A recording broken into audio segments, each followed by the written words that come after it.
ఇంకెన్నాళ్ళు రెంటింట్లో ఉంటాం? సొంత ఇంటి కలను నెరవేర్చుకుందాం. Suman TV biggest property expo October 18, 19 HSCC Novotel Hyderabad. ఇప్పుడే ఫ్రీ ఎంట్రీ కోసం కాల్ చేయండి.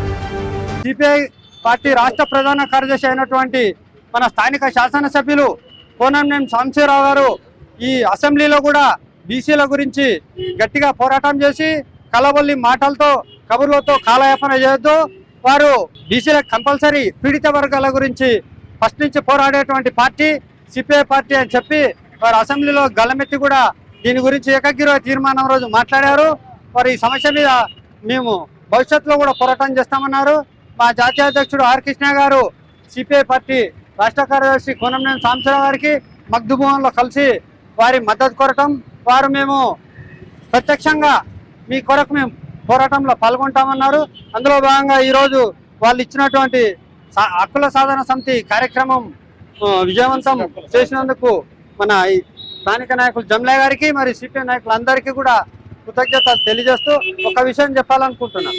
ఈరోజు బీసీలకి ఈడబ్ల్యూసి రిజర్వేషన్ పెట్టినప్పుడు ఉదయం పూట పార్లమెంట్లో బిల్లు పెడితే సాయంత్రంకి మధ్యాహ్నంకే పాస్ చేశారు.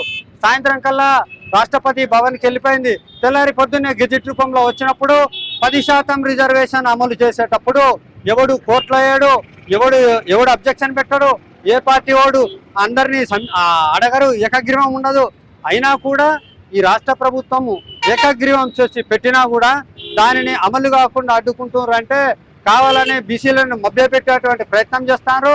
అది కేంద్ర ప్రభుత్వం మరియు రాష్ట్ర ప్రభుత్వం కూడా ఇందులో బాధ్యత ఉంది. రాష్ట్ర ప్రభుత్వము ఏదైతే బీసీది ఇస్తే వాళ్ళకి రాజకీయ క్రెడిబిలిటీ వస్తుందనే ఉద్దేశంతో బీజేపీ వాళ్ళు అడ్డుకుంటారు. ఇదే రాష్ట్రంలో 8 మంది పార్లమెంట్ సభ్యులు, 2 కేంద్ర మంత్రులు, 2 రాజ్యసభ సభ్యులను అందరినీ కలిపి ఢిల్లీకి పట్టుకపోయి నిలదీసే బాధ్యత రాష్ట్ర ప్రభుత్వానికి ఉంది. అది రేవంత్ రెడ్డి గారు చేయాలని నేను ఈ వేదిక ద్వారా డిమాండ్ చేస్తున్నా.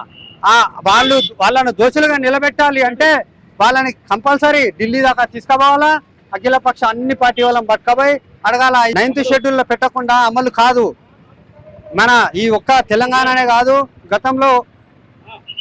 గతంలో తమిళనాడులో కూడా 69% ప్రెజెంట్ రిజర్వేషన్ నడుస్తుంది.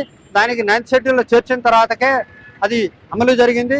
9th షెడ్యూల్లో చేర్చే దాని గురించి ఈ రాష్ట్ర ప్రభుత్వం కూడా చొరవ తీసుకొని బీజేపీ నాయకులు కూడా ఎక్కడికక్కడ నిలదీసి వాళ్ళని కూడా తీసుకుపోవాలా.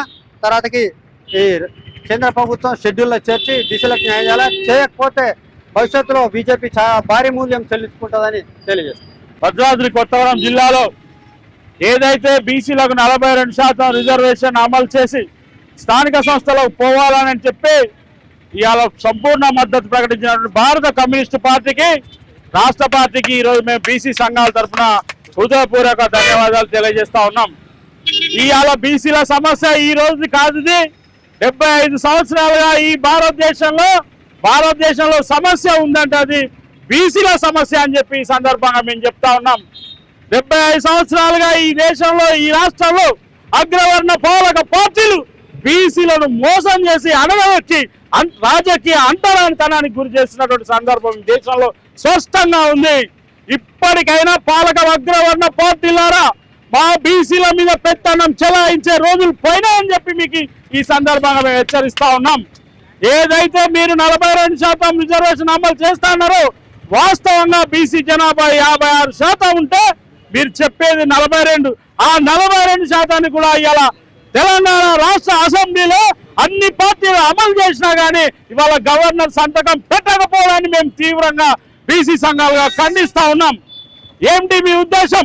ఇవాళ రాజ్యాంగంలో శాసన వ్యవస్థ కీలకమని చెప్పారు. ఆ రోజు డాక్టర్ బిఆర్ అంబేద్కర్ ఏదైతే శాసన వ్యవస్థ ఉందో ఈ దేశంలో ప్రజాస్వామ్యంలో శాసనమే కీలకమని చెప్పినటువంటి బిల్లుని ఇవాళ గవర్నర్ అడ్డుకోవడం ఏంటని చెప్పి మేము బీసీ సంఘాలుగా తీవ్రంగా ఖండిస్తా ఉన్నాం. ఏదైతే దేశంలో ప్రజలకు ఇబ్బంది కలుగుతుందో ఈ రోజుల్లో చూస్తున్న బంగ్లాదేశ్లో కానీ మొన్న జరిగిన నేపాల్లో కానీ ప్రజలు తిరుగుబాటు చేసినటువంటి పరిస్థితి ప్రపంచం అంతా చూసింది. ఇప్పటికీ బీసీలు ఇంకా పూర్తి స్థాయిలో మేల్కొంటున్నారు. ఖచ్చితంగా మీరు ఈ బీసీ బిల్లును అడ్డుకుంటే రాబోయే రోజుల్లో బీసీలు మిమ్మల్ని పుట్టగత లేకుండా చేస్తారని చెప్పి హెచ్చరిస్తూ రేపు జరగబోయే బంద్కు 18వ తారీఖు బంద్ని భారత కమ్యూనిస్ట్ పార్టీ అనేక పార్టీలు ఉన్నటువంటి బీసీ నాయకులారా రండి, బీసీ ప్రజాస్వామ్యవాదులారా రండి, విద్యార్థి ఉద్యోగ వ్యాపార వాణిజ్య అందరూ కూడా రేపు బీసీలకు సపోర్ట్ గా నిలబడి బీసీల సమస్య చిరకాల సమస్యను పరిష్కారం అయ్యేందుకు మీ అందరూ తోడ్పాటు ఉండాలని చెప్పి ఈ సందర్భంగా కోరుతా ఉన్నాం. 75 సంవత్సరాలు అయినా కానీ, స్వాతంత్రం వచ్చే 75 సంవత్సరాలు అయినా కానీ మరి బీసీలను అణుగుదొక్కుతున్నారు. చట్టసభల్లో కానివ్వండి, రిజర్వేషన్లో కానివ్వండి, బీసీలకు సముచిత సాయం కల్పించట్లేదు. మరి చట్టసభల్లో మన తెలంగాణ ప్రభుత్వం 42% ఇవ్వాలని చెప్పేసి ప్రతిపాదన చేసినా కానీ గవర్నర్ దాన్ని అమలు పరచకుండా, అదేవిధంగా కేంద్ర ప్రభుత్వం కూడా సహకరించకుండా, కేంద్ర ప్రభుత్వం అసలు వారి యొక్క ఉనికేంటిదో వాళ్ళేంటిదో బీసీల పట్ల వాళ్ళకున్న అవగాహన ఏంటో తెలియజేయాల్సిన అవసరం ఎంతైనా ఉంది. మరి కేంద్ర ప్రభుత్వం కూడా సహకరించి మరి బీసీలకు న్యాయం చేయాల్సిన అవసరం ఉంది. బీసీలు ఎప్పటికప్పుడు కుంగిపోతూనే ఉన్నారు, వాళ్ళు పైకి రావట్లేదు. వాళ్ళని దృష్టిలో ఉంచుకొని రాష్ట్ర ప్రభుత్వము, అదేవిధంగా కొత్తగూడెం శాసనసభ్యులు ఎమ్మెల్యే సాంబశివరావు గారు కూడా దీని గురించి ముందుకు రావడం జరిగింది. సిపిఐ తరఫున కూడా వారు మద్దతు ఇవ్వడం జరిగింది. రేపు 18 జరగబోయే మరి బంద్ను కూడా జయప్రదం చేయడానికి అందరూ సహకరించాలి. ఇదే విధంగా వాళ్ళకి కొనసాగితే మాత్రం ప్రభుత్వం పట్ల కానీ కేంద్ర ప్రభుత్వం పట్ల మరి సిపిఐ తరఫున, అదేవిధంగా ఏఐటీసీ కార్మిక పక్షం తరఫున కూడా బీసీల సంక్షేమం కొరకు 42% రిజర్వేషన్ అమలు కొరకు మేమందరం కూడా పోరాటం చేయడానికి సిద్ధంగా ఉన్నామని చెప్పేసి ఏఐటీసీ సింగరేణి కార్మిక సంస్థ తెలియజేస్తున్నారు.